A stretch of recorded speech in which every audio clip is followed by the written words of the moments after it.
Hello దోస్తులు. దుబాయ్లో ఉండి ఎవరైనా 8 గంటలు డ్యూటీ చేసుకుంటా మనకి ఎక్స్ట్రా ఇన్కమ్ కావాలి, ఏదైనా పార్ట్ టైం జాబ్ చేస్తాం అనుకునే వాళ్ళకి ఒక మంచి అవకాశం. ఇప్పుడు Dubai government part time job చేసుకోవడానికి ఒక కొత్తగా పర్మిట్ అనేది పెట్టింది. ఓకే, దీనికి ఏమేం కావాలంటే మీరు ఒక 8 అవర్స్ డ్యూటీ చేస్తేనే ఇలాంటి వర్క్ చేసుకోండి. ఎందుకంటే 12 అవర్స్ డ్యూటీ చేస్తూ మళ్ళీ ఎక్స్ట్రా వర్క్ చేస్తే బాడీకి ఎక్కువ స్ట్రెస్ ఇచ్చేసి మీరు తొందరగా అనారోగ్యం కూడా అవుతారు. కాబట్టి ఎవరైతే 8 అవర్స్ డ్యూటీ ఉందో, ఎక్స్ట్రా పార్ట్ టైం జాబ్ చేస్తాం అనుకున్నారో వాళ్ళ కోసమే ఈ మంచి అవకాశం. పర్మిట్ తీసుకునే ముందు మీకు పార్ట్ టైం జాబ్ కోసం వేరే కంపెనీ నుంచి ఆఫర్ లెటర్ కూడా ఉండాలి. ఓకే, దీనివల్ల మనకి ఎక్స్ట్రా ఇన్కమ్ అనేది ఉంటుంది. ఇది కూడా ఇల్లీగల్ కేసు కింద వస్తుంది ఒకవేళ మీరు వితౌట్ పర్మిట్, ఓకే, వితౌట్ ఎన్ఓసీతోని మీరు వర్క్ చేసుకుంటే.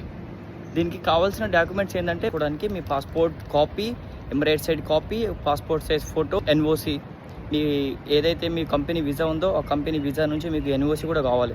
ఇవన్నీ తీసుకెళ్ళి మీరు ఆమేర్ ఆఫీస్కి లేదంటే తస్జీల్ ఆఫీస్కి వెళ్ళి మీ పర్మిట్ కోసం 600 dirhams ఇస్తే వాళ్ళు 2-3 డేస్లో మీకు పర్మిట్ చేసి ఇస్తారు వాళ్ళు. ఓకే, అలాగే మళ్ళీ మీరు వితౌట్ పర్మిట్తోనే మీరు పార్ట్ టైం జాబ్ అయినా ఏదైనా ఎక్స్ట్రా వర్క్ చేస్తే, ఓకే, మీరు పోలీస్ అయినా సరే ఎవరైనా సిఐడి పట్టుకుంటే మీ మీద ఇల్లీగల్గా మీ మీద కేసు కూడా బుక్ అయ్యే అవకాశం ఉంటుంది. కాబట్టి ఎవరైనా ఇలాంటి వర్క్ చేసుకునే ముందు పర్మిట్ తీసుకొని ప్రాసెస్ అంతా కంప్లీట్ చేసుకొని దాని తర్వాత వర్క్ చేసుకోండి. ఓకే.